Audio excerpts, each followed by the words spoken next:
Hello everyone, आप सभी का एक बार फिर से study for UPSC PCS channel में स्वागत है। हिस्ट्री का नेक्स्ट लेक्चर लेके थोड़ा आ गया हूँ मैं। थोड़ा समय लग गया क्योंकि 2 दिन मैं नहीं था, बाहर था कहीं, इसलिए 2 दिन का गैप हो गया। अब रेगुलर ही आएगा। ओके, तो आज हम कौन सा चैप्टर पढ़ने वाले हैं? मॉडर्न हिस्ट्री का सबसे खूबसूरत और सबसे इम्पोर्टेंट टॉपिक, सांस्कृतिक जागरण, धार्मिक और सामाजिक सुधार। इसको हम कंप्लीट करेंगे और नेक्स्ट लेक्चर में हम क्या पढ़ेंगे? इसी का दूसरा भाग है आधुनिक भारत में निम्न जातीय आंदोलन। ये मॉडर्न हिस्ट्री का इतना इम्पोर्टेंट सेक्शन है, मॉडर्न हिस्ट्री का नहीं, हमारे लाइफ का भी इम्पोर्टेंट सेक्शन है। हम समझेंगे कि आखिर भारत, इतने सैकड़ों आक्रमण हुए हमारे देश में, ऐसी क्या खासियत है कि हम समुद्र जैसे बिहेव करते हैं बाकी लोगों के साथ। जो कुछ भी आता है इसमें समा के रह जाता है ना? क्यों? क्योंकि हमारे अंदर के कुछ लोग ऐसे हर समय में निकलते आ रहे हैं आज तक, महात्मा बुद्ध से लेकर और विवेकानंद जी तक, जिन्होंने समाज को अंदर से सुधारने का काम खुद से ही शुरू करते हैं वो। ठीक है, तो वही हम देखेंगे कि कौन कौन से ऐसे समाज सुधारक हुए या संस्थाएं हुई या नेता हुए या जो भी हैं, जो हुए धार्मिक आंदोलन के प्रणेता, वो उन्होंने ऐसा क्या काम किया जो हमारे समाज पर आज तक गहरी छाप छोड़े हुए है। जब हम भारत की स्वतंत्रता आंदोलन पढ़ते हैं तो 2 भाग में चल रहा होता है। एक चल रहा होता है उसमें आज़ादी का आंदोलन, जिसमें पॉलिटिकल पार्टी जो है वो पार्टिसिपेट कर रही होती हैं। एक तरफ चल रहा होता है उसमें सामाजिक आंदोलन। ये अद्वितीय है, दुनिया में ऐसा कहीं नहीं हुआ। जैसे अगर आप यूरोप का हिस्ट्री पढ़ोगे तो उसमें पुनर्जागरण अलग से समय आया है, जब कस्तुनतुनिया पर तुर्कों का विजय हो गया था उसके बाद से, है ना? तो पुनर्जागरण वहाँ पर बहुत बाद में आया। हमारे यहाँ तो 600 BC में जब बुद्ध और जैन आए थे तब पुनर्जागरण आया था। फिर हम मध्यकाल में पढ़ते हैं कबीर, बाबा नानक, उसके बाद से तुलसीदास, मीराबाई, चैतन्य महाप्रभु, अनेकों ऐसे आंदोलन में आपको मिल जाएंगे। राम शंकराचार्य है, रामानुजाचार्य हैं, ये सारे आंदोलनकारी ही तो थे, सामाजिक जागरण आंदोलन ही तो कर रहे थे, सांस्कृतिक। वो धर्म को सुधारने की बात करते थे। धर्म से क्या तात्पर्य था उनका? समाज जो है वो कभी भी धर्म को नहीं छोड़ सकता। इतिहास है हमारा, देख लीजिए, है ना? चाहे कितने ही कम्युनिस्ट आंदोलन हो जाए, धर्म समाज से कभी अलग नहीं होता। तो अगर हम धर्म में सुधार ले आएंगे तो समाज में सुधार आ जाएगा। अगर हम धार्मिक रूप से ये सिद्ध कर देंगे कि ऊंच नीच जाति कुछ नहीं होता, ऊंचा नीचा कुछ नहीं होता, तो सामाजिक रूप से भी लोग उसको मानने लग जाएंगे। जब हमारे धार्मिक पुस्तकों में जात पात की बात लिखी जाती है तो हमारे समाज में भी उसको लोग अप्लाई करना शुरू कर देते हैं, है ना? तो यही हम आज पढ़ने वाले हैं। क्या सब पढ़ेंगे हम?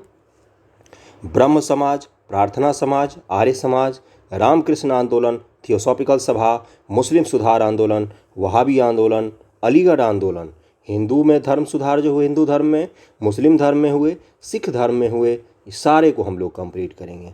देवबंद शाखा, इन तीनों में बहुत फ़र्क है। वहाबी आंदोलन, अलीगढ़ आंदोलन, देवबंद शाखा, इन तीनों में बहुत फ़र्क है। सिख सुधार आंदोलन, पारसी सुधार आंदोलन और एक सिंहावलोकन और 19वीं-20वीं शताब्दी के समाज सुधार आंदोलन, इन सब को आज हम कंप्लीट करेंगे। ओके, अगर आपने पिछला 2 लेक्चर नहीं देखा है, जिसमें हमने एक में शिक्षा का विकास और एक में समाचार पत्रों का इतिहास किया था, तो आप उसको जाके देखना। यही है BL ग्रोवर की बुक। ये मॉडर्न हिस्ट्री की बेहतरीन बुक है यूपीएससी के लिए। ओके, तो चलिए शुरू करते हैं। क्या लिखा हुआ है? हीगल का स्टेटमेंट है, इसको आप लोग नोट करके कहीं कहीं चिपका लिया करना, है ना? क्योंकि जब आप मेंस में ऐसा राइटिंग करोगे ना तो वहाँ पर ये चीज़ काम आएगा। पुनर्जागरण के बिना कोई धर्म सुधार संभव ही नहीं है।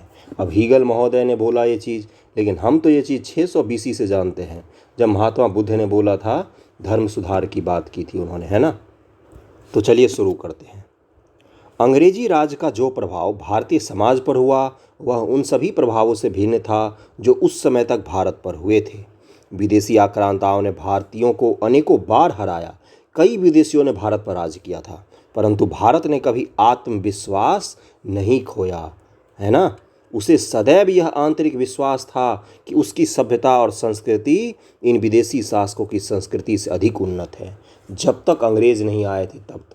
लेकिन जब पहली बार अंग्रेज आए तब भारत ने अपना आत्मविश्वास को खो दिया, है ना? क्योंकि अंग्रेज जो थे वो भारत के समाज में समाहित कभी भी नहीं हो पाए। उन्होंने हमारे समाज को बदलने की चेष्टा की और कई हद तक वो कामयाब भी हो गए। इससे पहले चाहे इस्लामिक आक्रमण हो, चाहे यूनानी आक्रमण हो, चाहे बाहर के चीन से आक्रमण हो, जो कुषाण वगैरह आए थे चीनी कबीले से, है ना, उन सब ने भारतीय धर्म को ग्रहण किया, भारतीय समाज को अपनाया, भारतीय रीति रिवाज को अपनाया। लेकिन अंग्रेज़ों ने अपने रीति रिवाज हम पर थोपने शुरू कर दिए। उनमें श्रेष्ठता की भावना थी। वो पुनर्जागरण के प्रभाव से प्रभावित होकर भारत आए थे, है ना। प्रायः ऐसा हुआ कि जो भी विदेशी भारत में बस गए, उन्होंने भारतीय धर्म, संस्कृति, सभ्यता को अपना लिया। वे भारतीय समाज का अभिन्न अंग बन गए, उन्हीं में पूर्ण रूप से समा गए। वो पता नहीं चलता था, अभी पता नहीं चलेगा आपको कि कौन कुषाण है, कौन चीन है वगैरह सब, है ना, या कौन यूनान से आए। लेकिन अंग्रेज ने अपना छाप यहाँ पर छोड़ दिया। परंतु अंग्रेजी आक्रांता तो पूर्ण रूप से भिन्न थे। 18वीं शताब्दी में यूरोप में एक नवीन बौद्धिक लहर चल रही थी, जिसके फलस्वरूप एक जागृति के युग का सूत्रपात हुआ। पता ही है आप सबको, पुनर्जागरण, फिर से जागना, तर्कवाद और अन्वेषण, हर चीज़ के पीछे क्यों लगाना, तुम ऐसा न ऐसा करो, क्यों करूं मैं, है ना। जैसे कोई बोले तुम्हें कि तुम जाओ उस बाबा के पास, 1000 रुपये जमा करो, बाबा तुम्हें आशीर्वाद देगा, तुम यूपीएससी पास हो जाओगे। सबसे पहला क्वेश्चन क्या लगाएंगे हम, क्यों देते हैं उसके बाबा के पास। बाबा के पास ऐसा शक्ति होता तो खुद नहीं पास कर जाता। ठीक है। तर्कवाद और अन्वेषण की भावना से यूरोपीय समाज को एक प्रगति प्रदान की। विज्ञान तथा वैज्ञानिक दृष्टिकोण ने राजनीतिक, सैनिक, आर्थिक तथा धार्मिक सभी पक्षों को प्रभावित किया है। राजनीतिक, सैनिक, आर्थिक, धार्मिक, हर चीज़ को, है ना। अब यूरोप सभ्यता का अग्रणी महाद्वीप था। जिस सभ्यता में एशिया महाद्वीप का अपना बोलबाला होता था, चाहे वो चीन की सभ्यता हो, चाहे वो भारतीयों की सभ्यता हो, उसमें अब किसका बोलबाला हो गया था, यूरोप का। उसके विपरीत भारत एक निश्चल, निष्प्राण तथा गिरते हुए समाज का चित्र प्रस्तुत करता था। तो इस प्रकार भारत का एक ऐसे आक्रांता से सामना हुआ जो न केवल रंग में श्वेत था, अपितु अपने आप को सामाजिक और सांस्कृतिक रूप से अधिक उत्तम समझता था, और संभवतः था भी। ऐसा ये विचारक, ऐसा ये इतिहासकार कह रहे हैं, BL ग्रोवर के बुक में ऐसा कह रहे हैं ये, है ना।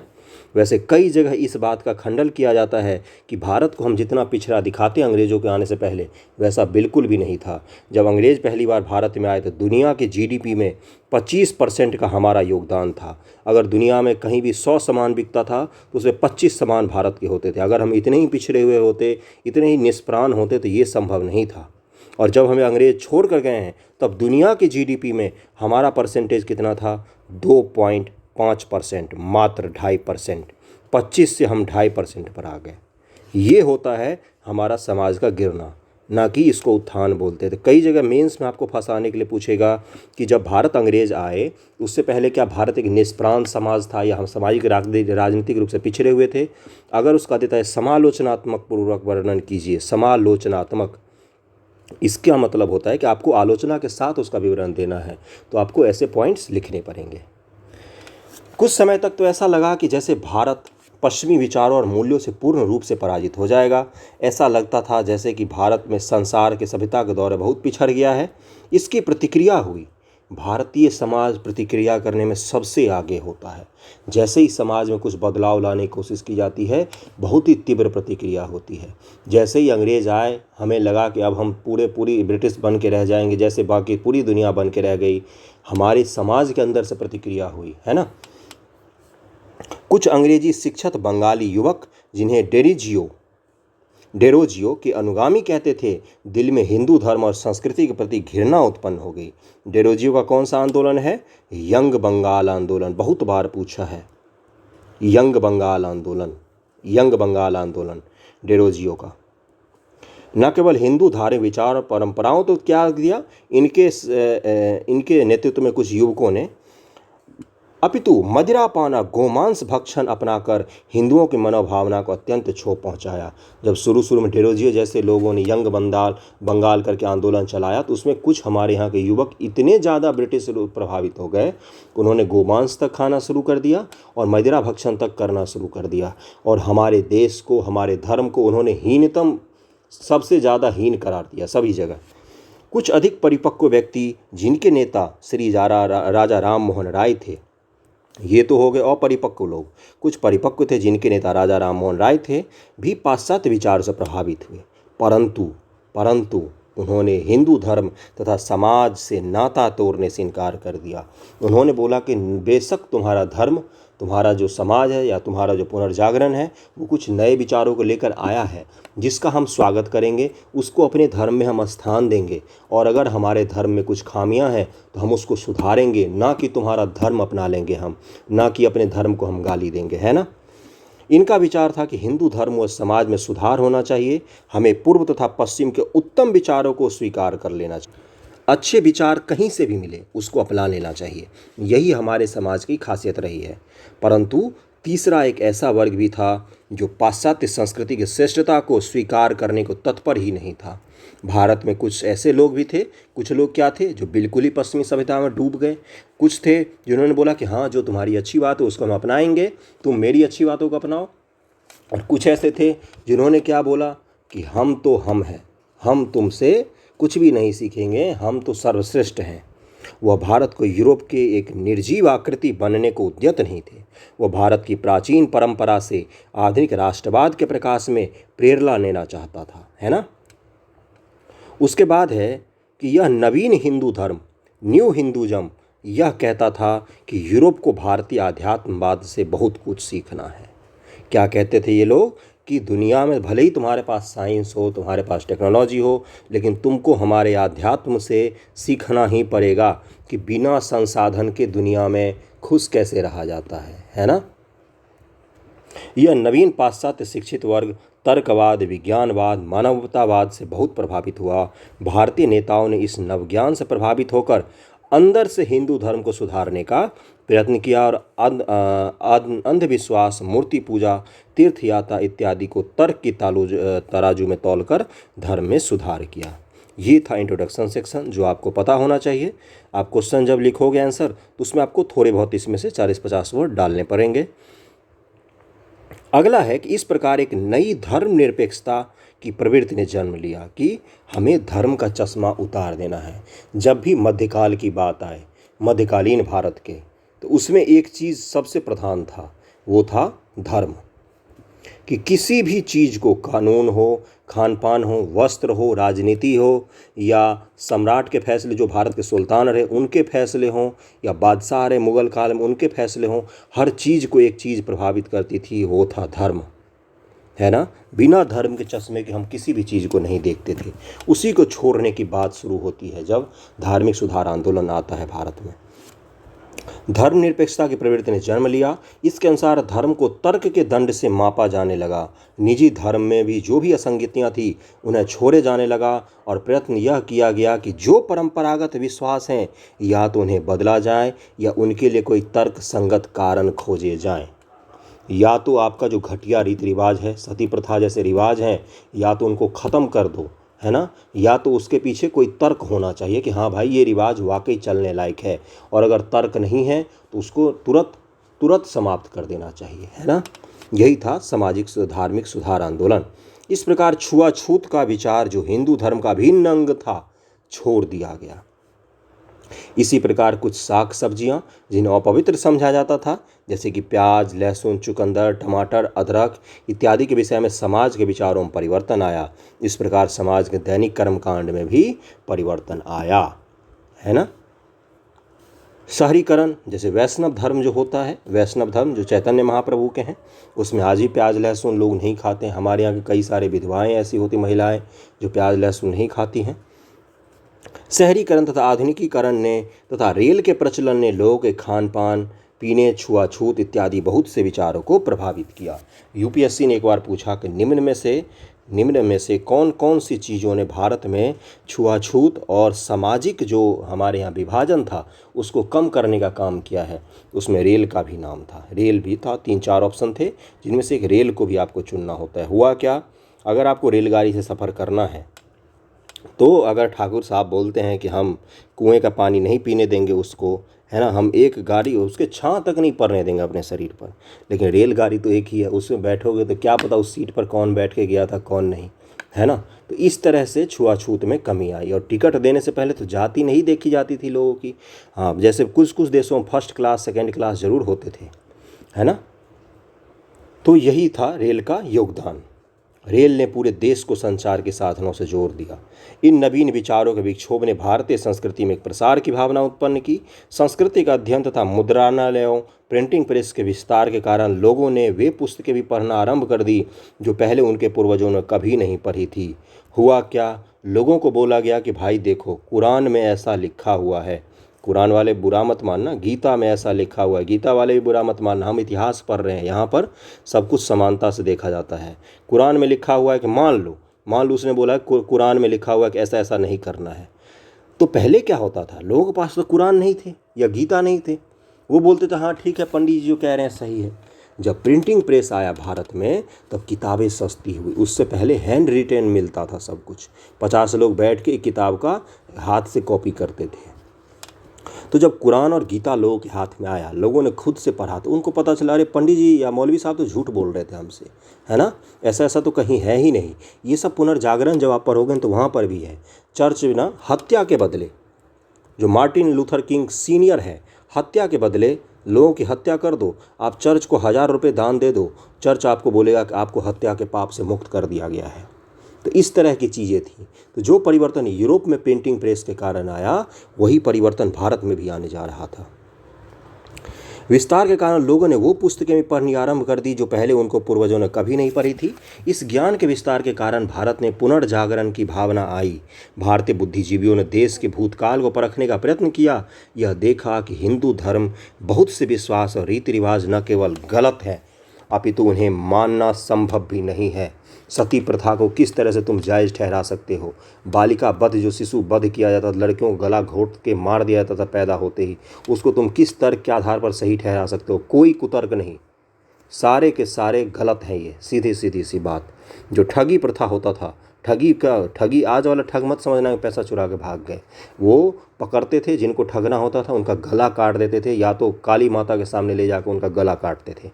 पढ़ना, BBC पे सर्च कर लेना, वीडियो मिल जाएगा ठगी का। तो इन सब चीज़ों को उन्होंने बोला कि ये मानना संभव नहीं, उन्हें त्यागना ही ठीक है। इस प्रकार उन्होंने यह भी देखा कि भारत के सांस्कृतिक रिक्त जो हेरिटेज में कुछ ऐसे पक्ष भी हैं जिनका भारतीय पुनर्जागरण बहुत महत्वपूर्ण तात्विक मर्म है। इन सभी के फलस्वरूप भारतीय समाज में कुछ धार्मिक और सामाजिक सुधार आंदोलन प्रारंभ हुए, जिन्होंने भारतीय समाज का न केवल रूप ही बदल दिया अपितु भारत के आधुनिकीकरण में भी महत्वपूर्ण योगदान दिया। यहाँ तक था हमारा पूरा इंट्रोडक्शन सेक्शन। ये पूरा इंट्रोडक्शन था। इसमें से आप अपने काम की चीज़ें निकाल लेना। चूँकि ये प्री और मेंस दोनों के हिसाब से लेक्चर है, इसलिए स्लोली मैं थोड़ा चल रहा हूँ। लेक्चर लंबा हो कोई बात नहीं, एक ही लेक्चर में तो पूरा कंप्लीट भी तो हो रहा है ना, दोबारा आपको नहीं पढ़ना पड़ेगा इसको कहीं से। फैक्ट्स भले ही स्पेक्ट्रम वगैरह से देख लेना, लेकिन फैक्ट्स इसमें अधिकांश कवर हो जाएंगे। अब 2 वर्ग बन गए भारत में। कौन कौन से भाई? ब्रह्म समाज, प्रार्थना समाज, अलीगढ़ आंदोलन, जिन्होंने अपने अपने क्षेत्र में सुधार का प्रयत्न किया। वह पुनर्नवीनीकरण आंदोलन, जैसा कि एक था कि भाई ब्रह्म समाज, प्रार्थना समाज, ये सब था, है ना। ये क्या बोलते थे कि ठीक है सुधार कर लो। एक था पुनर्नवीनीकरण आंदोलन, जैसा कि आर्य समाज, रामकृष्ण मिशन, देवबंद आंदोलन था, जिसका मुख्य उद्देश्य था अपने पक्ष का पुनरुद्धार करना। अपना जो आपका पक्ष है उसका पुनरुद्धार करो। अगर आपके समाज में, आपके धर्म में, हिंदू धर्म में आपके जाति प्रथा है तो आपको सबसे पहले उसको बोलना होगा कि ये गलत है ना। दोनों प्रकार के आंदोलन भिन्न भिन्न सीमा तक अपने धर्म को सुधारने का प्रयत्न कर रहे थे और अपने पवित्र धर्म की दुहाई देते थे। दोनों में भेद केवल मात्रा का था और अपनी अपनी परंपरा, तर्क और अंतरात्मा पर निर्भर थी। ओके, तो ये था कि 2 भाग में बट गए हैं। एक बोलते हैं सुधार करो, बदल दो बिल्कुल रीति रिवाज। जैसे ब्रह्म समाज का जो मंदिर होता है, कभी आप जाना, सर्च करना आपके इलाके में हो तो, वहाँ पर कोई मूर्ति नहीं होती। उन्होंने मूर्ति पूजा बिल्कुल ही त्याग दिया, है ना। जो रामकृष्ण परमहंस हैं वो तो पूरी मूर्ति पूजा थे, काली माता की पूजा करते थे वो, है ना। रामकृष्ण परमहंस जी की जो पत्नी थी वो उनके भी पूजा करते थे, बोलते थे इनमें भी मुझे माता ही दिखती है, काली माता दिखती है। कलकत्ता में काली माता जो है रामकृष्ण परमहंस, तो उन्होंने क्या मूर्ति पूजा छोड़ा? नहीं। दोनों में अंतर क्या है? दोनों बोल रहे हैं कि एक चीज़, दोनों में समानता है क्या? दोनों बोल रहे हैं कि जाति प्रथा को मत मानो। ब्रह्म समाज बोल रहा है कि मूर्ति पूजा मत करो। रामकृष्ण परमहंस क्या बोल रहे हैं? मूर्ति पूजा करो, अपने धर्म में जैसा चल रहा है वैसा ही चलने दो, लेकिन जो गलत चीज़ें हैं इस धर्म की उसको छोड़ दो, है ना। इन्होंने बोला कि मूर्ति पूजा के माध्यम से लोग अपने देवता से आसानी से जुड़ सकते हैं। इन्होंने क्या बोला ब्रह्म समाज ने, कि मूर्ति पूजा के बिना भी आप देवता से जुड़ सकते हैं। तो इस तरह के दो भाग में बट गया था धार्मिक आंदोलन हमारा। इन सुधार आंदोलनों का एक अन्य पक्ष यह भी था कि ऐसे धार्मिक व सामाजिक सुधार चाहते थे जिनके लिए प्राचीन विश्वास और परंपराओं को चुनौती देनी पड़ती थी। ये अगर विश्वास है कि शूद्र भगवान उनको अगर भगवान के मंदिर में प्रवेश कर जाए तो मंदिर अपवित्र हो जाता है, ये गलत है। जहाँ पर भगवान होते हैं वहाँ पर चाहे इंसान जाए चाहे जानवर जाए, वो जगह कैसे अपवित्र हो सकता है, बताओ मुझे कोई।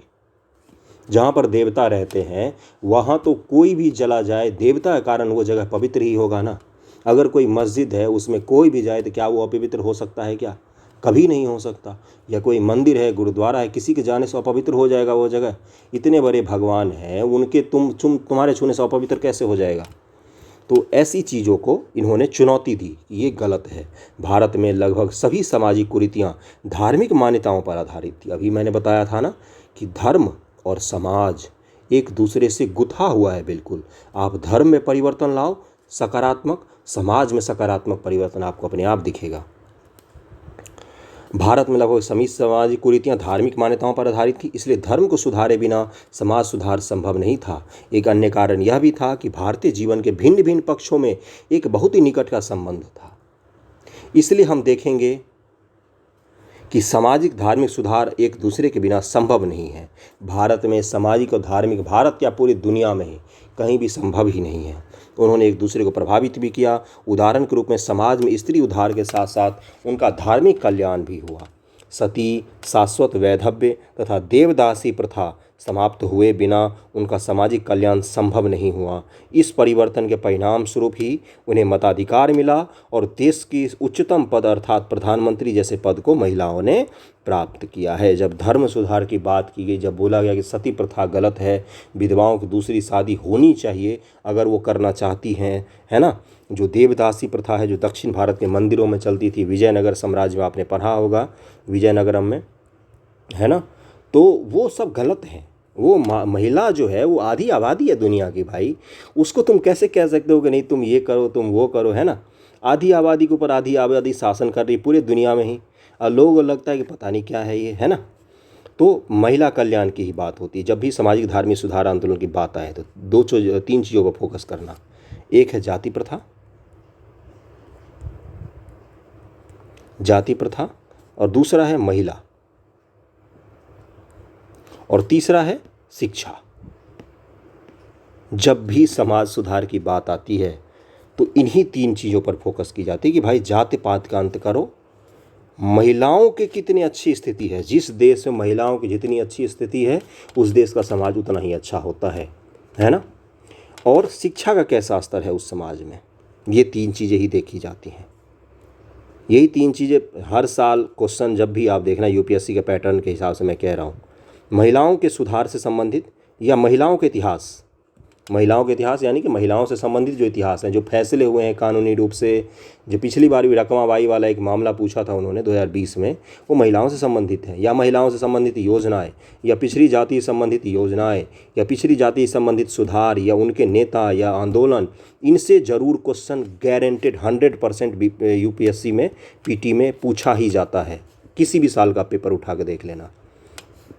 पहला है ब्रह्म समाज या ब्रह्म की सभा। हिंदू धर्म में पहला सुधार आंदोलन ब्रह्म समाज या जिस पर आधुनिक पाश्चात्य विचारधारा को बहुत प्रभाव पड़ा, ब्रह्म समाज था। कौन सा था हिंदू धर्म में पहला? ब्रह्म समाज। राजा राम मोहन राय 1774 से 1833 के प्रवर्तक थे। वह एक बहुत बड़े विद्वान थे। कितने बड़े विद्वान, अब वो देखना। अरबी, फारसी, संस्कृत जैसी प्राच्य भाषाएं, अंग्रेजी, फ्रांसीसी, लातीनी, लैटिन, यूनानी, इब्री, ये हिब्रू जो है इजराइल की भाषाएं, सब जानते थे वो। इतनी भाषाएं जानने वाला आदमी कभी भी विद्वता की उसमें कमी हो सकती है क्या? सिर्फ जानते नहीं थे, उसमें लिखते पढ़ते दोनों थे। जिन्होंने एक बुक लिखी है गिफ्ट टू मोनोलिथिक, यानी कि एकेश्वरवादियों को उपहार मेरा, उसमें उसको उन्होंने फारसी भाषा में लिखा है ना। इन सब के ज्ञान के फलस्वरूप उनका मन उन रूढ़ियों से हट गया जो प्राय एक बंगाली को बांधे रखती थी। यद्यपि राजा राम मोहन राय बहुमुखी प्रतिभा के व्यक्ति थे, परंतु उन्हें धर्म सुधार से विशेष प्रेम था। जिस समय पाश्चात्य शिक्षा से प्रभावित हो तरुण बंगाल ईसाई, अभी डेरोजियो को पढ़ा था, विविलियन डेरोजियो, जो तरुण बंगाल यंग बंगाल आंदोलन चल रहा था कि बिल्कुल ही हम पश्चिमी हो जाएंगे, गोमांस खाएंगे, शराब पिएंगे, हम धर्म की ओर आकर्षित हो रहे थे। उस समय राजा राम मोहन राय हिंदू धर्म के रक्षक के रूप में सामने आए। एक और उन्होंने पादरी प्रचारकों के विरुद्ध हिंदू धर्म की रक्षा की। जो पादरी थे वो तो चाहते थे कि 100% कन्वर्जन हो जाए, भारत में 100% लोग ईसाई बन जाए। हिंदू धर्म में आए झूठ और अंधविश्वासों को दूर करने का भी प्रयत्न किया। 15 वर्ष की अवस्था में ही उन्होंने मूर्ति पूजा का आलोचना की। उन्होंने बोला, वो एक जगह मैंने पढ़ा था कि मूर्ति जो है वो अपने नाक पर बैठी हुई मक्खी तक को नहीं हटा सकती, वो तुम्हारा कल्याण क्या करेगा। ये मेरे विचार नहीं है, मुझ पर गुस्से मत होना। अगर आप मूर्ति पूजा करते हो तो करो, बेशक करो, आपकी जिसमें श्रद्धा आप वो करो, है ना। लेकिन ये राजा राम मोहन राय जी का है। मूर्ति पूजा की आलोचना की, अपने पक्ष की वेदयोक्तियों से सिद्ध करने का प्रयत्न किया कि उन्होंने हिंदू धर्म के सिद्धांतों को पुनर्व्याख्या की। अपनी मानव सेवा के लिए उपनिषदों से प्राप्त पर्याप्त मात्रा में आधार खोज निकाले। अगर कोई बोले कि हिंदू धर्म का सबसे बड़ा खजाना क्या है, सबसे बड़ा खजाना सनातन धर्म का, बाकी धर्म वाले ऐसा ना चलेगी मैं बाइस्ड हूँ, ऐसा कुछ नहीं। मैं बस अभी हिंदू धर्म सुधार की बात करूँ, उनकी बात कर रहा हूँ मैं। हमारा सबसे बड़ा खजाना है उपनिषद। ये संपूर्ण रूप से दर्शन का शास्त्र है। इतिहास का क्वेश्चन ही पूछा जाता है कि उपनिषद मूलतः किससे संबंधित है? दर्शन। ऐसे ऐसे इसमें दर्शन है जो आज भी इन पे रिसर्च किया जाता है ना।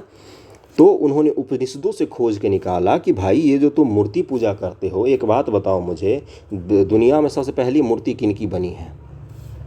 वो भी छोड़ो, सबसे पहले मूर्ति पूजा का दुनिया में विरोध किसने किया? महात्मा बुद्ध जी ने, महात्मा बुद्ध ने। अब पता है सबसे आश्चर्य की बात, दुनिया में सबसे पहले मूर्ति पूजा का जो हमें प्रमाण मिलता है वो किनकी मूर्ति पूजा होती? महात्मा बुद्ध की।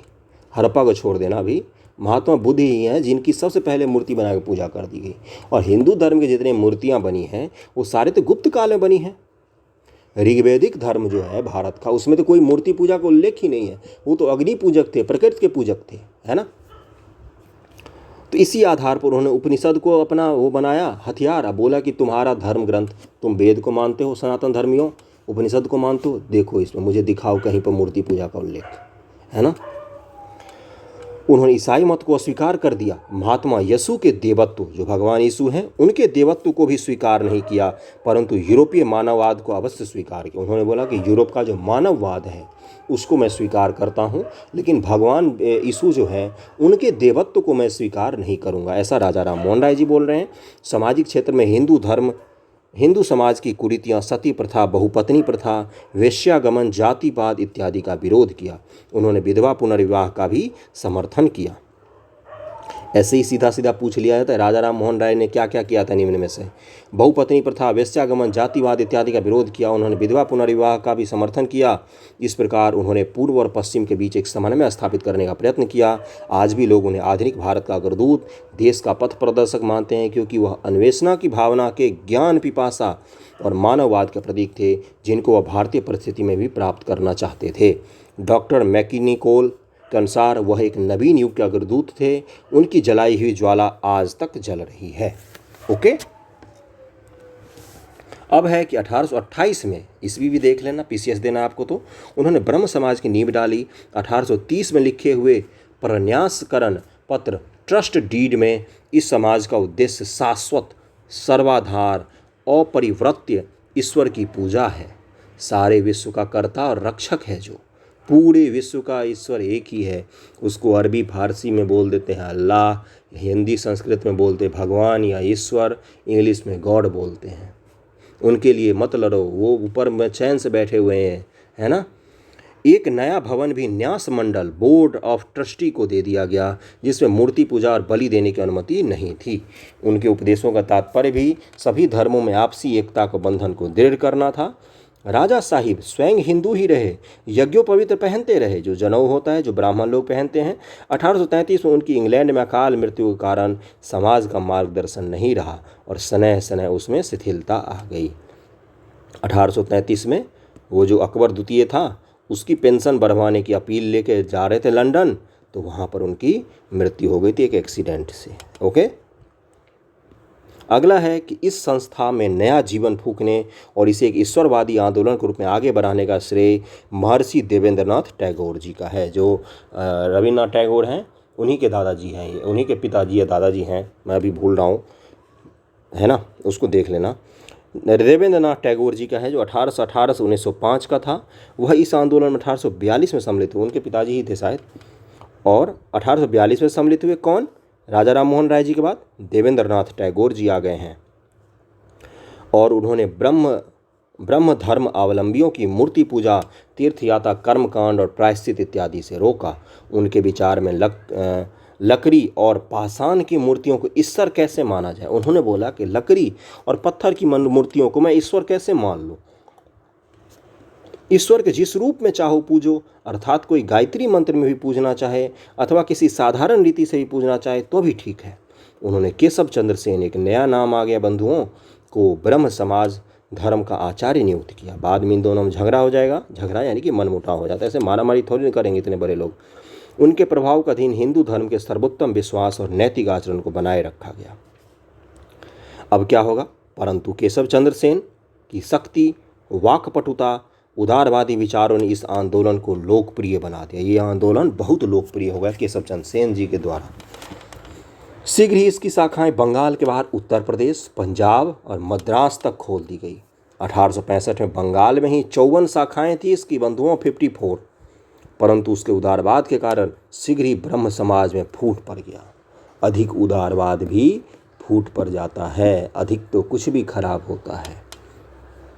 केशव चंद्र हिंदू धर्म को संकीर्ण मानते थे। वो बोलते थे कि हिंदू धर्म संकीर्ण है, संस्कृत के मूल पाठों के प्रयोग को ठीक नहीं समझते थे। उन्होंने यज्ञोपवीत पहनने के विरुद्ध भी प्रचार किया। इसके पश्चात सभी धर्म, ईसाई, मुसलमान, पारसी और चीनी की धर्म पुस्तकों का पाठ इनकी सभाओं में होने लग गया।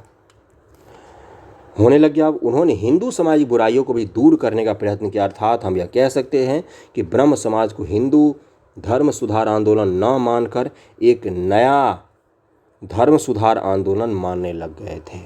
जैसे महात्मा बुद्ध ने शुरू में कहीं भी नहीं बोला है कि हम एक नए धर्म की स्थापना कर रहे हैं, बौद्ध धर्म की। उन्होंने हमेशा बोला कि मैं हिंदू धर्म में सुधार की बात कर रहा हूँ। लेकिन बाद में जाकर वो अलग धर्म बन गया। ब्रह्म समाज के साथ भी ऐसा ही कर रहे थे केशव चंद्र सेन जी। राजा राम मोहन राय जी क्या बोलते थे? मैं यज्ञोपवीत भी पहनता हूँ लेकिन मैं हिंदू धर्म को छोड़ूंगा नहीं, इसको मैं सुधार कर रहूँगा। केशव चंद्र सेन क्या बोलते थे? हिंदू धर्म बहुत ही खराब है, हम एक नया धर्म ही बना लेते हैं। देवेंद्रनाथ टैगोर ने ब्रह्म समाज के एकमात्र प्रन्यासी ट्रस्टी के रूप में 1865 में केशव चंद्र सेन को आचार्य की पदवी से निकाल दिया। केशव चंद्र सेन ने एक नवीन ब्रह्म समाज का गठन किया जिसे वह आदि ब्रह्म समाज कहने लग गए। तो केशव चंद्र सेन जी का जो ब्रह्म समाज था उसका क्या नाम था? आदि ब्रह्म समाज। ओके, इसमें सुधारों के अतिरिक्त स्त्रियों की मुक्ति, विद्या प्रसार, सस्ते साहित्य बांटना, मद्य निषेध और दान देने पर अधिक बल दिया गया। आगे बढ़ते हैं। 1878 में इस समाज में एक और फूट पड़ गई।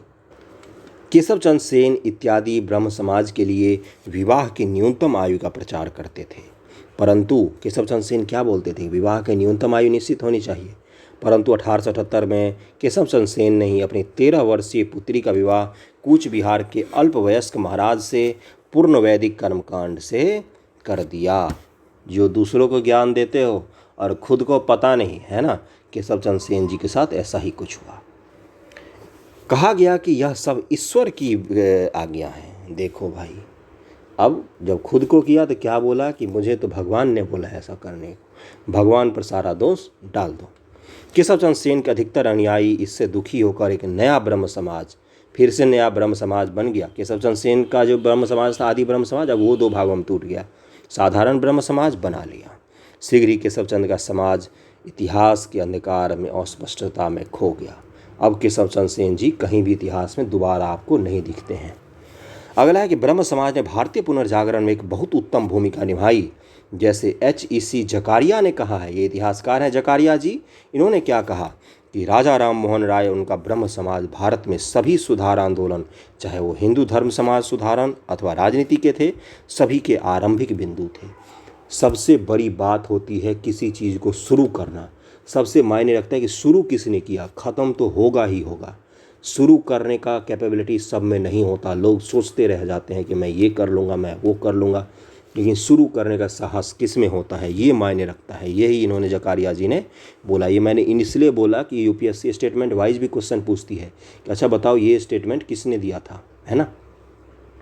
जैसे पिछली बार अशोक का एक पूछ लिया था जो धम्म से, है ना। ईसाई प्रचार से प्रभावित मन जो हिंदू धर्म से अपने बंधन लगभग तोड़ चुका था, उसने ब्रह्म समाज में शरण ले ली। ईसाई धर्म प्रचारक जो पूर्ण रूपेण धर्म प्रचार कर रहे थे कि देखो मेरा धर्म कितना उदार है, ना धर्म है, ना इसमें जाति प्रथा है, ना तुमको खाने पीने से कोई रोकेगा, तो वो सब कहाँ आ गए। अब वो सब जो लाल उधर की तरफ देख रहे थे ईसाई धर्म की तरफ, तो वो कहाँ आ गए, सारे के सारे ब्रह्म समाज में। धर्म के क्षेत्र में ब्रह्म समाज का महत्व इस बात में नहीं था कि उसने किन पवित्र परंपराओं को बनाए रखा, अपितु इस बात में था कि उसने किन परंपराओं विश्वासों को छोड़ दिया। मुख्य रूप से हम यह कह सकते हैं कि इसने अवतारवाद को छोड़ दिया, पहला। दूसरा, इसने यह भी कहा कि धर्म ग्रंथों को मानवीय अंतरात्मा तथा तर्क के ऊपर नहीं माना जा सकता। सबसे बड़ा धर्म होता है दुनिया में इंसानियत का धर्म। इसने बहुदेववाद और मूर्ति पूजा त्याग दी, वर्ण व्यवस्था की आलोचना की, परंतु कर्म सिद्धांत और पुनर्जन्म के विषय में अपने निश्चित मत प्रकट न करने और प्रत्येक ब्रह्म समाजी को मानने अथवा न मानने की अनुमति दे दी।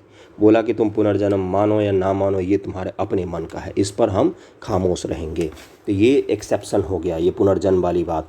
यूपीएससी ऑप्शन में देगा कि ब्रह्म समाज निम्न से कौन कौन से विचारों से प्रभावित था। समाज सुधार के विषय में भी इसका हिंदू समाज पर बहुत प्रभाव हुआ। इन्होंने बहुत से अंधविश्वासियों तथा हठ धर्म को अस्वीकार कर दिया। विदेश यात्रा पर समकालीन प्रतिबंध को चुनौती दी, स्त्रियों की प्रतिष्ठा बनाने के लिए प्रयत्न किया, बहुविवाह, सती प्रथा, बाल विवाह, पर्दा प्रथा को समाप्त करने के लिए तथा विधवा विवाह, स्त्री शिक्षा के लिए प्रयत्न किया। इन्होंने जातिवाद और अस्पृश्यता को भी हटाने का प्रयत्न किया, यद्यपि इसमें वे अधिक सफल नहीं हो पाए। जाति प्रथा तो आज भी विद्यमान है देश में दोस्तों, तो वो ख़त्म नहीं हुआ है। वो तब तक ख़त्म नहीं होगा जब तक हम उसको खुद से ख़त्म नहीं करेंगे, है ना। जब तक हमें ये फ़र्क नहीं पड़ेगा कि हमारे इस बगल में बैठा हुआ इंसान किस जाति का है, तब तक वो ख़त्म नहीं होगा, भले ही कितने ही राजा राम मोहन राय जी अपना सर फोड़ के चले जाएं। अगला है कि महाराष्ट्र में धर्म विचार अथवा प्रार्थना समाज। ब्रह्म विचारधारा महाराष्ट्र में भी फैली और यहाँ ब्रह्म समाज की विचारधारा, और यहाँ 1849 में एक परमहंस सभा आरंभ की गई। परमहंस सभा, सारे नाम याद रखना। 1867 में केशव चंद्र सेन जी के प्रेरणा से बम्बई में एक प्रार्थना समाज स्थापित हुआ। प्रार्थना समाज, है ना, प्रार्थना समाज, इसको याद रखना। परंतु इन लोगों ने अपने आप को किसी नवीन धर्म का अथवा हिंदू धर्म के बाहर अथवा साथ साथ किसी नवीन मत के अनुयायी के रूप में नहीं माना, अपितु केवल इस धर्म के अंदर ही एक आंदोलन के रूप में इसे स्वीकार किया कि भाई हम कोई अलग से समाज या धर्म हम नहीं बना रहे हैं, हम बस हिंदू धर्म में सुधार करना चाहते हैं। एक ईश्वरवाद के अतिरिक्त महाराष्ट्र में समाज सुधार, कार्य न कि विश्वास। समाज सुधार क्या था? कार्य न कि विश्वास पर ही बल दिया गया। उनका विश्वास था कि ईश्वर का सच्चा प्यार उसके मनुष्यों की सेवा में ही है। वे हिंदू रूढ़िवादियों से टक्कर नहीं लेना चाहते थे, अपितु शिक्षा और तथा समझाने बुझाने पर बल देते थे। प्रार्थना समाज की बात हो रही है। ये क्या देते थे? समझाने बुझाने पर बल देते थे। ये कट्टरवादियों से टक्कर नहीं लेना चाहते थे। केशव चंद्र सेन हैं। और समाज सुधार में उनके प्रमुख विचार क्या थे, अब ये पढ़ते हैं। जातिपात का विरोध, पुरुषों और स्त्रियों के विवाह की आयु को बढ़ाना, विधवा पुनर्विवाह, स्त्री शिक्षा। इस समाज के प्रमुख नेता न्यायमूर्ति महादेव गोविंद रानाडे थे। इनको महाराष्ट्र का सुकरात कहा जाता है, महादेव गोविंद रानाडे जी को। गुरु हैं ये सारे, जो बीजी तिलक हैं या गोखले, इन सब जी के गुरु हैं ये। और एन.जी. चंद्रवाकर, ये सब प्रमुख नेता हैं इसके प्रार्थना समाज के। इसी समाज द्वारा स्थापित दलित जाति मंडल, डिप्रेस्ड क्लास मिशन, समाज सेवा संघ, सोशल सर्विस लीग, ये किनका था? ये था गोखले जी का। नहीं, ये नहीं था गोखले का, उनका था servant of India league, sorry my mistake. समाज सेवा संघ तथा दक्कन शिक्षा सभा ने प्रशंसनीय कार्य किया। मद्रास में ब्रह्म समाज के कई केंद्र खोले गए। पंजाब में दयाल सिंह प्रन्यास ने इस विचार के प्रसार के लिए 1910 में दयाल सिंह कॉलेज खोला था। तो ये था बंधुओं ब्रह्म समाज। अब अगला आएगा आर्य समाज। आर्य समाज आंदोलन का प्रसार प्रायः पाश्चात्य प्रभाव की प्रतिक्रिया के रूप में हुआ। यह आंदोलन केवल रूप में ही पुनरुत्थान था, न कि तत्वों में। यह स्मरण रहे कि न तो स्वामी दयानंद ही, न उनके गुरु स्वामी विराजानंद ही पाश्चात्य शिक्षा से प्रभावित हुए। तो दयानंद सरस्वती जी हैं और इनके गुरु का नाम क्या है?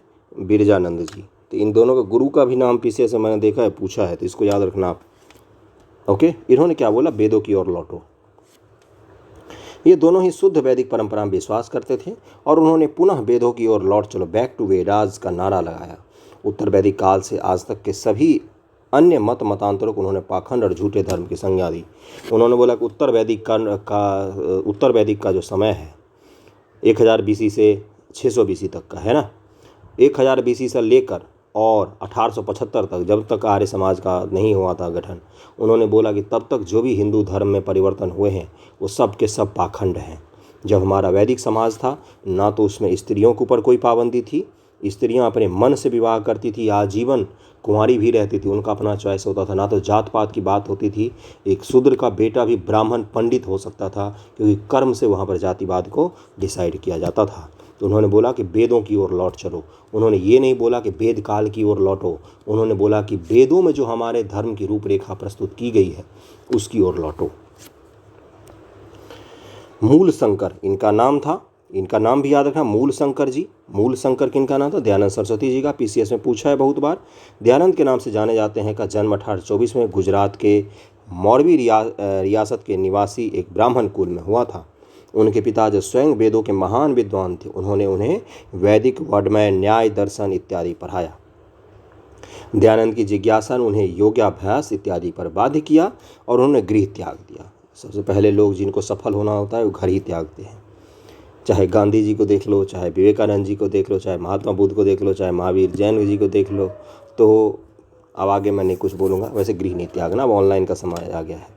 15 वर्ष तक स्थान स्थान पर घूमते रहे। 1860 में मथुरा पहुँचे। स्वामी विरजानंद जी वेदों के शुद्ध अर्थ तथा वैदिक धर्म के प्रति अगाध श्रद्धा प्राप्त की। 1863 में उन्होंने झूठे धर्म का खंडन करने के लिए पाखंड खंडनी पताका लहराई। ये याद रखना बंधुओं, 1863 की बात हो रही है। 1875 में आर्य समाज का गठन होगा, ये 1863 की बात हो रही है। पाखंड खंडनी पताका के सारे पाखंड को खंडित कर दो। 1875 में उन्होंने बम्बई में आर्य समाज की स्थापना की, जिसका मुख्य उद्देश्य प्राचीन वैदिक धर्म की शुद्ध रूप से पुनः स्थापना करना था। प्राचीन जो हमारा वैदिक धर्म है उसका शुद्ध रूप से पुनः स्थापना करना है। और इन्होंने 1875 में स्थापना की है। कहाँ पर? बम्बई में। जो झूठे धार्मिक विश्वास तथा सामाजिक कुरीतियाँ कालांतर में हिंदू समाज में आ गई, उन्होंने जड़ से उखाड़ फेंकने का प्रण किया। 1877 में आर्य समाज लाहौर की स्थापना हुई, जिसके उपरांत आर्य समाज का अधिक प्रचार हुआ। लाहौर जो है अभी पाकिस्तान का भाग, वो आर्य समाज का हेडक्वार्टर हुआ करता था। बंधुओं, भगत सिंह जो हैं, उनके पिताजी जो थे, जो सिख धर्म के थे, लेकिन वो यज्ञोपवीत पहनते थे जनेऊ। क्यों? क्योंकि वो आर्य समाज से संबंधित थे। भगत सिंह जी को भी पहना दिया गया था बचपन में जनेऊ, क्योंकि वो आर्य समाज से संबंधित थे, है ना। स्वामी दयानंद का उद्देश्य था कि भारत को धार्मिक, सामाजिक तथा राष्ट्रीय रूप से एक कर दिया जाए। इनकी इच्छा थी कि आर्य धर्म ही देश का सम्मान धर्म हो। उन्होंने समकालीन हिंदू धर्म तथा समाज में अनेक त्रुटियां देखने को मिली। उन्होंने इन दोनों क्षेत्र में जीवन पर्यंत अनथक कार्य किया। मतलब देश को सांस्कृतिक और धार्मिक रूप से एक किया जाए, यही है ना। इसको याद है। देखो, आर्य समाज की जब आपको आलोचना करनी हो ना, यूपीएससी पूछता है, क्रिटिकल एनालिसिस पूछेगा आपसे, तो उसमें आप ये कहना कि ये आर्य आर्य आर्य हर जगह लिखते आ रहे हैं कि संपूर्ण देश का आर्यीकरण करना है वगैरह वगैरह। जो दक्षिण भारत है, द्रविड़ समाज जो है हमारा, मुख्यतः वो खुद को आर्य नहीं मानते। वो बोलते कि हम आर्य नहीं, आर्य तो बाहर से आए।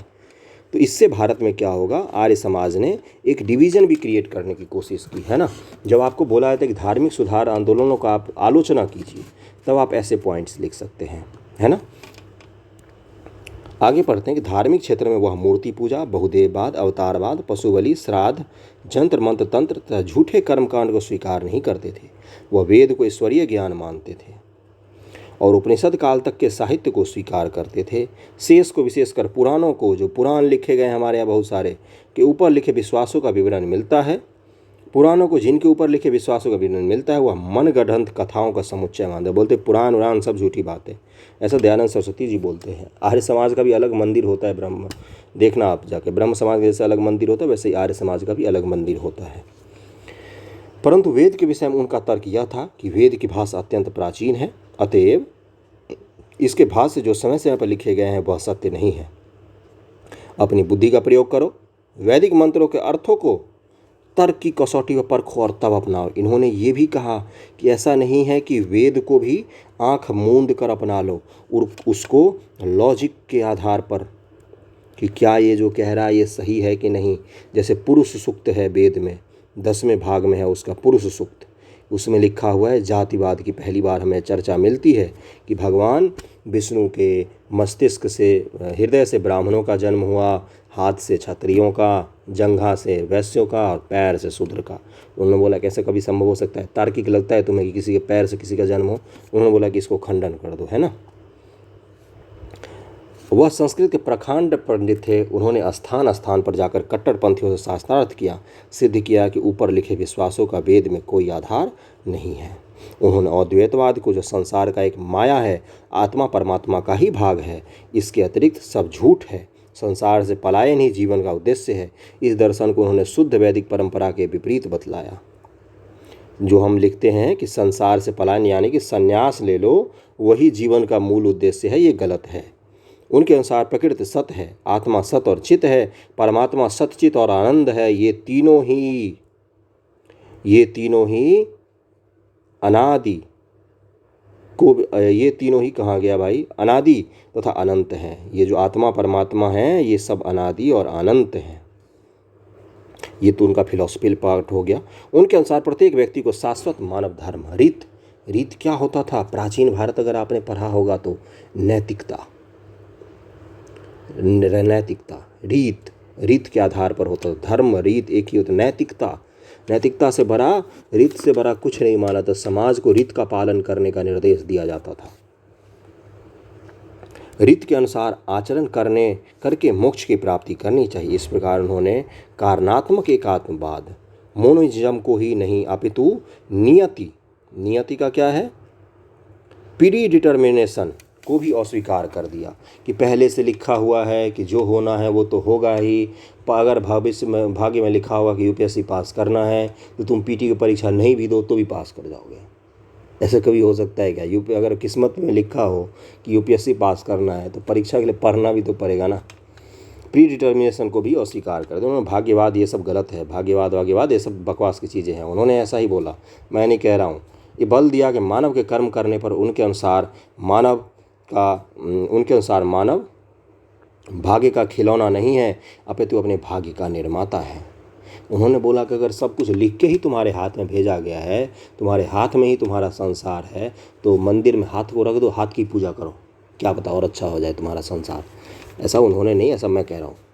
कोई भी कर्म फल से नहीं बच सकता। प्रत्येक व्यक्ति को संसार की कर्म भूमि में कार्य करते हुए मोक्ष में अग्रसर होना है, अर्थात हाथ पर हाथ रख कर ना बैठना। कर्मशील बनो, पढ़ो, खूब पढ़ो, तभी परीक्षा पास होगे। जीवन व्यतीत करना होगा। स्वामी जी की शिक्षा को उन्होंने मृत्यु के वर्षों के उपरांत श्री अरविंद घोष सीधा पूछेगा बंधुओं, क्या पूछेगा कि आर्य समाज, वैसे तो इससे बहुत सारे लोग जुड़े हुए थे, लाला लाजपत राय जैसे विद्वान भी जुड़े हुए थे, जो बीजी तिलक हैं वो भी इसके समर्थक थे, लेकिन सबसे बड़ा जो कोई समर्थक था वो थे अरविंद घोष, जिन्होंने अरविंदो आश्रम बना लिया बाद में पुदुचेरी में। वो अरविंद घोष जो पहले किसी समय में क्रांतिकारी नेता थे, लेकिन जेल गए। उसके बाद उन्होंने बोला कि चलो भाई, ब्रह्मम सत्यम जगत मिथ्या, हम भी चलते हैं पुदुचेरी, और वहाँ पर उन्होंने आश्रम बना लिया था। अरविंद घोष, इतनी बड़ी कहानी मैंने इसलिए सुनाई कि आर्य समाज जब भी आए तो अरविंद घोष को भी माथे में ले आना। व्यक्तियों ने अपनाया और उनकी भूरी भूरी प्रशंसा की। उनका नारा था पुनः वेदों की ओर चलो, ना कि वैदिक काल की ओर। दयानंद ने ब्राह्मण पुरोहित वर्ग के धार्मिक तथा सामाजिक पक्ष में सर्वोच्चता के दावे को चुनौती दी। बोला कि तुमको किसने बोला कि आज तक कि तुम ही हिंदू धर्म में सर्वोच्च हो, है ना। उन्होंने ब्राह्मणों की इस कथन की कि वे शेष मनुष्य और ईश्वर के बीच एक माध्यम है, खिल्ली उड़ाई। उन्होंने, ब्राह्मण लोग क्या बोलते थे उस समय, मैं किन्हीं के पर्सनल चीज़ों पर नहीं कमेंट कर रहा हूँ, इसमें जो लिखा हुआ वही कह रहा हूँ कि ये ईश्वर हैं और ये इंसान है, इन दोनों के बीच में माध्यम मैं हूँ, मैं ही तुम्हारा डाकिया काम करूँगा, उन तक अगर तुमको कुछ पहुँचाना है तो मैं ही पहुँचाऊँगा, मैं ब्राह्मणों की आलोचना नहीं कर रहा हूँ, ऐसा उन्होंने कहा, है ना। अगला है कि उनके अनुसार प्रत्येक व्यक्ति को वेद के पढ़ने, उसे अपने तर्क के अनुसार निर्वचन करने का अधिकार है। सामाजिक क्षेत्र में उन्होंने छुआछूत, जन्मजात, जाति, बाल विवाह, अन्य बुराइयों पर कुठाराघात किया। भारत के सामाजिक इतिहास में वह पहले सुधारक थे जिन्होंने शूद्र तथा स्त्री को वेद पढ़ने और ऊंची शिक्षा प्राप्त करके यज्ञोपवीत धारण करने और अन्य सभी पक्षों से ऊंची जाति पुरुषों के बराबर के अधिकार प्राप्त करने के लिए आंदोलन किया था। भारत के पहले थे व्यक्ति जिन्होंने बोला कि शूद्र और स्त्री हैं वो भी वेद पढ़ सकते हैं, उनको कोई नहीं रोक सकता। आज भी कई लोग बोलते हैं घरों में, मैंने देखा है कि स्त्रियों को गायत्री मंत्र नहीं बोलना चाहिए अपने मुंह से, है ना। क्यों नहीं बोलना चाहिए? क्योंकि वो वेद में लिखा हुआ है। और बंधुओं, पुराने ज़माने में वेद पढ़ने की इजाज़त महिलाओं को नहीं थी, इसलिए बोलते हैं गायत्री मंत्र स्त्रियों के मुंह से अच्छा नहीं लगता। और कैसेट किसका चलाएंगे? तो अनुराधा पौडवाल जी का। परंतु संभवतः सबसे अधिक कार्य उन्होंने स्त्रियों की स्थिति सुधारने के लिए किया। उनके अनुसार पुत्र तथा पुत्रियां समान हैं, महिला समानता की बात की थी आर्य समाज के लोगों ने।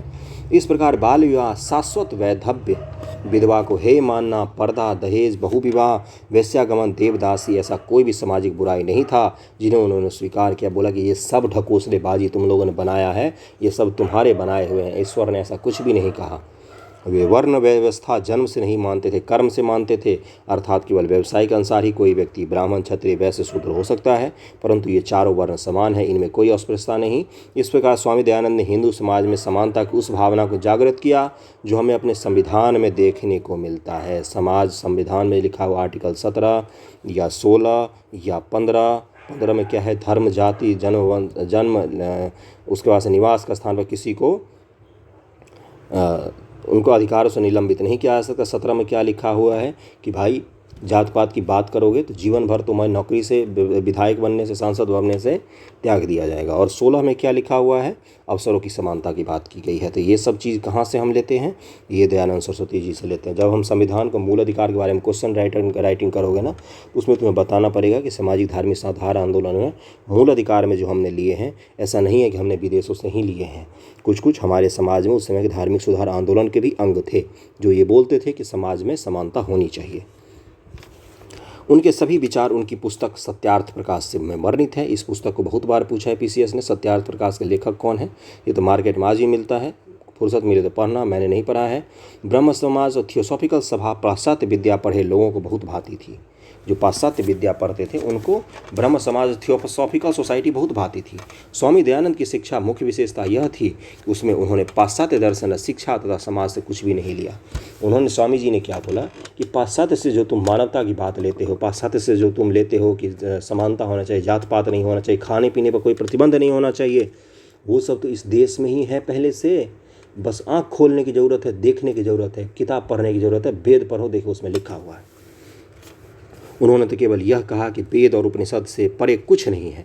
जो भी दुनिया में है वो या तो वेद में, उपनिषद में लिखित है, या तो वो चीज़ दुनिया में ही नहीं है। जिन जिन रीति रिवाज, परंपराओं, कर्मकांड अथवा सामाजिक बुराइयों की वेद में अनुमति नहीं है, वे सभी त्याज्य हैं। उन्होंने बोला कि वेद से परा कुछ भी नहीं है, जो वेद में नहीं है वो सभी त्यागने योग्य हैं, त्याज्य हैं। उस समय तक ईसाई, मुस्लिम, सिख धर्म प्रचारक हिंदू धर्म की कुरीतियों और झूठे विश्वासों की खिल्लियाँ उड़ाते थे। स्वामी दयानंद ने उनके धर्मों में ही त्रुटियाँ निकाली, स्थान स्थान पर शास्त्रार्थ कर प्राचीन कट्टरपंथी अन्य धर्म प्रचारकों को परास्त किया। हमारे यहाँ कभी भी भारत में अगर इस्लामिक उसको छोड़ दें राज को, तो तलवार के बल पर धर्म परिवर्तन कभी नहीं किया जाता। कैसे किया जाता है? शंकराचार्य जी ने पूरे देश से बौद्ध धर्म को ख़त्म कर दिया था लगभग। तो कैसे किया था उन्होंने? शास्त्रार्थ करते थे, शास्त्रार्थ में हराते थे, फिर उनको बोलते थे आप हार गए, आप मेरा धर्म स्वीकार कीजिए, मेरे विचारों को मानिए। यही इन्होंने भी किया। फलस्वरूप हिंदू धर्म के अनुयायियों में एक नया आत्मविश्वास, आत्म परीक्षण, आत्मशुद्धि अर्थात हिंदू धर्म से झूठी परंपराओं को निकालने की भावना जागी। हिंदू धर्म के अंदर ही कुछ लोगों ने इनके विचार को असहिष्णु और तत्सीमित एक्सक्लूसिव भावना का प्रतीक बताया, परंतु वास्तव में दयानंद की सार्वभौमिकता और उदार चरित भावना प्राचीन हिंदू धर्म की उदारवादी परंपराओं के पूर्णतया अनुकूल थी। जो प्राचीन हिंदू धर्म था बहुत ही उदार था, है ना। यद्यपि इस आंदोलन का बाह्य स्वरूप वैदिक परंपराओं की पुनः स्थापना करना चाहता था, परंतु वस्तुतः आर्य समाज ने अधिक ज्ञान तथा तर्क को अपनाया। आर्य समाज के कार्य का सबसे अधिक प्रभाव विद्या और सामाजिक सुधार और सेवा के क्षेत्र में देखने को मिलता है। आर्य समाज के सामाजिक विचारों में अन्य बातों का जिन पर बल दिया गया वे थी एक ईश्वर का पितृत्व तथा सभी मनुष्यों का भ्रातृत्व, स्त्री पुरुष की समानता, मनुष्य और जातियों के बीच पूर्ण न्याय, निष्पक्ष प्रेम तथा दान की भावना। ये हो गया आर्य समाज का मर्म। ये आपको लिखना पड़ेगा कि ईश्वर जो है वो हमारे पिता हैं, मनुष्यों में भ्रातृत्व होना चाहिए, स्त्री पुरुष में समानता होनी चाहिए, है ना, और जाति इन सब का पूर्णतः खत्म होना चाहिए, जात पात का। आर्य समाज ने शिक्षा और ज्ञान के प्रसार पर बहुत बल दिया। उनके अनुयायियों ने विद्या के प्रसार और अंधकार को समाप्त करने में विशेष कार्य किया। उनकी मृत्यु के पश्चात 1886 में आरंभ की गई दयानंद एंग्लो वैदिक संस्थाएं शीघ्र ही देश के कोने कोने में फैल गई। डीएवी स्कूल का नाम सुना होगा आपने, बहुत सारे लोग वहाँ से पढ़े होंगे। मैं नहीं पढ़ा हुआ हूँ, मैं तो सरकारी स्कूल से पढ़ा हूँ। एंग्लो वैदिक संस्थाएं शीघ्र ही देश के कोने कोने में फैल गई। स्वामी जी के अनुयायी रूढ़िवादी और प्रतिक्रियावादी नहीं थे, वो रूढ़िवादी नहीं थे। रूढ़िवादी नहीं होने का क्या मतलब होता है कि आप दूसरे के विचार को सुनते हो, अगर वो अच्छे हैं तो आप उसको अपनाते हो। रूढ़िवादी होने का क्या मतलब होता है कि सामने वाला जो भी है, जहाँ से भी आया है, जो भी बोल रहा है वो गलत ही बोल रहा है, हम उससे ज़्यादा जानते हैं। उन्होंने अंग्रेजी भाषा ज्ञान को भी अपनाया, अर्थात प्राच्य और पाश्चात्य ज्ञान का सर्वोत्तम समन्वय इसमें मिलता है। इन शिक्षा संस्थानों को भी आर्य समाज ने रूढ़िवादी तथा झूठे विश्वास निकालने के साधन के रूप में प्रयोग किया। 1892-93 में आर्य समाज के दो दल हो गया। अब ये भी बट गया। एक पाश्चात्य शिक्षा का विरोधी था, एक बोलता था कि आर्य समाज में पाश्चात्य शिक्षा मत लाओ। ये बोलते थे क्यों ना लाओ, तो बोलते थे बस मत लाओ। उन्होंने 1902 में हरिद्वार में गुरुकुल स्थापित कर लिया। जो पाश्चात्य शिक्षा के विरोधी थे ना, हरिद्वार के गुरुकुल में एक गुरुकुल कांगड़ी यूनिवर्सिटी है बहुत ही बड़ी, तो उसको स्थापित कर लिया, जो पाश्चात्य शिक्षा के विरोधी थे आर्य समाज में ही। जहाँ प्राचीन वैदिक शिक्षा प्राचीन पद्धति से दी जाती है, उसी के नमूने पर कई अन्य संस्थाओं में गुरुकुल बनाए गए। आर्य समाज के सिद्धांत तथा नियम सबसे पूर्व बम्बई में गठित किए गए। कहाँ पर? बम्बई में। पुनः उसको लाहौर में 1877 में संपादित किया गया, निश्चित रूप दिया गया। वे आज तक परिवर्तित नहीं किए गए हैं। नियम क्या सब हैं अब उनके, वो सुन लो। जब भी आर्य समाज के मंदिर जाओगे तो वहाँ भी ये सब नियम देखने को मिल जाएंगे आपको, दीवार पर लिखे हुए, या पोस्टर भी मिलता है अब तो आर्य समाज का। सब सत्य विद्या और जो पदार्थ विद्या से जाने जाते हैं, उन सब का आदि मूल परमेश्वर है। ईश्वर सच्चिदानंद स्वरूप, निराकार, सर्वशक्ति, न्यायकारी, दयालु, और ये सब है। वेद सब सत्य विद्याओं की पुस्तक है। सत्य को ग्रहण करने और असत्य को त्यागने में सर्वथा उद्यत रहना चाहिए। सब काम धर्मानुसार अर्थात सत्य असत्य को विचार करके करना चाहिए। और भी बहुत सारे लिखे हुए हैं। संसार का उपकार करना आर्य समाज का मुख्य उद्देश्य था। शारीरिक, आत्मिक वगैरह से सबसे प्रतीकपूर्वक धर्मानुसार यथा योग्य बरतना चाहिए। अविद्या का नाश हो, मगर मूर्खता नहीं होना चाहिए, विद्या की वृद्धि करनी चाहिए। प्रत्येक को अपनी ही उन्नति में संतुष्ट नहीं रहना चाहिए, किंतु सबकी उन्नति में अपनी उन्नति समझनी चाहिए। सब मनुष्यों को सामाजिक सर्वहितकारी नियम पालने में परतंत्र रहना चाहिए। प्रत्येक हितकारी नियम में सब स्वतंत्र हैं। ये 10 नियम हैं किनके? आर्य समाज के। इतना ही नहीं, आर्य समाज ने शुद्धि आंदोलन आरंभ किया। ये सबसे अलग पक्ष था इसका, जिसके अंतर्गत लोगों को अन्य धर्म से हिंदू धर्म में लाने का प्रयत्न किया गया। किन लोगों को? क्या लोगों को जबरदस्त धर्मांतरण कराया गया? नहीं। जो हिंदू धर्म में थे लेकिन वो ईसाई प्रभाव से या इस्लामिक प्रभाव से दूसरे धर्म में चले गए, तो उनको इन्होंने एक रास्ता खोल कर दिया। उससे पहले नहीं था भारत में ये रास्ता कि वापस आने का। इन्होंने बोला कि शुद्धिकरण चल रहा है, आप लोग इसमें आ जाएं वापस। इन्होंने शुद्धिकरण ही क्यों कहा इसको? क्योंकि हिंदू धर्म में सबसे आश्चर्य की बात मैं बताता हूँ, धर्मांतरण नाम का कोई शब्द ही नहीं है। तो इसलिए इनको बड़ी दिक्कत आई कि भाई इसका नाम क्या रखें, क्योंकि हिंदू धर्म में तो धर्मांतरण का कॉन्सेप्ट ही नहीं है। और हम जिस वैदिक धर्म की बात करते हैं उसमें तो धर्मांतरण जो है, कर्मर्जन, वो तो है ही नहीं। तो हम किसकी कहाँ से लाएं इनको वापस? तो इन्होंने बोला कि चलो इसका नाम शुद्धिकरण रखते हैं। क्या नाम रखा? शुद्धिकरण। इसको याद रखना आप लोग। और अंतर्गत अन्य धर्मों से 60,000 चलो लाया गया।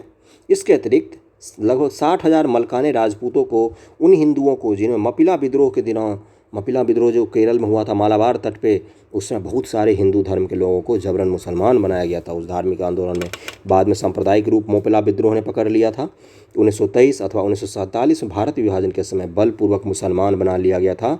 उन्हें पुनः हिंदू धर्म में लौटने का अवसर दिया। स्वामी दयानंद के आर्थिक विचारों में स्वदेशी का विशेष महत्व था। जो स्वदेशी आज हम लोग कहते हैं, ये उस समय वो 1900 ईस्वी के आसपास ये बोलते थे, स्वदेशी रखो भाई, आत्मनिर्भर बनो। उन्हें पुनः हिंदू धर्म में लौटने का अवसर दिया। स्वामी दयानंद के आर्थिक विचारों में स्वदेशी का विशेष महत्व था। राजनीतिक क्षेत्र में कहते थे बुरे से बुरा देसी राज्य। ये स्टेटमेंट कम से कम 5 बार पूछा है कि बुरे से बुरा देसी राज्य अच्छे से अच्छे विदेशी राज्य से भी अच्छा है। अर्थात भले ही हम पर खराब से खराब शासक शासन करे अगर भारत का हो तो भी वो अच्छा है तुम्हारे शासन से, अंग्रेजों के लिए कहते थे, है ना। उनकी शिक्षा का फलस्वरूप उनके अनुयायी ने स्वदेशी और देशभक्ति की भावना कूट कूट कर भरी थी। भारतीय राष्ट्रीय आंदोलन में ये लोग अग्रगण्य रहे। वैलेंटाइन सिरोल, ये बड़ा विवादित इंसान है, ने आर्य समाज को सत्य ही भारतीय अशांति का जन्मदाता कहा है। इस आदमी ने, वैलेंटाइन सिरोल ने एक और शख्स को भारतीय समाज का अशांति का जन्मदाता कहा। जो आदमी उनसे केस लड़ने लंदन तक चले गए वो कौन थे? अपने बाल गंगाधर तिलक जी। इनको भी इन्होंने बोला कि भारतीय शांति का जन्मदाता है। ये बैठे बैठे बस यही करता है, ट्वीट करता रहता था, ट्विटर नहीं था उस समय, जो भी है। महात्मा हंसराज, पंडित गुरुदत्त, लाला लाजपत राय, स्वामी श्रद्धानंद इसके विशिष्ट कार्यकर्ता थे। देख लो ना, पंडित हंसराज, हंसराज कॉलेज जो दिल्ली में है, पंडित गुरुदत्त, महात्मा हंसराज, पंडित गुरुदत्त, लाला लाजपत राय, स्वामी श्रद्धानंद इसके विशिष्ट कार्यकर्ता थे। आर्य समाज का प्रचार पंजाब, उत्तर प्रदेश, राजस्थान और बिहार में विशेष रूप से हुआ। ओके, तो ये आर्य समाज पढ़ लिया हमने, ब्रह्म समाज पढ़ लिया।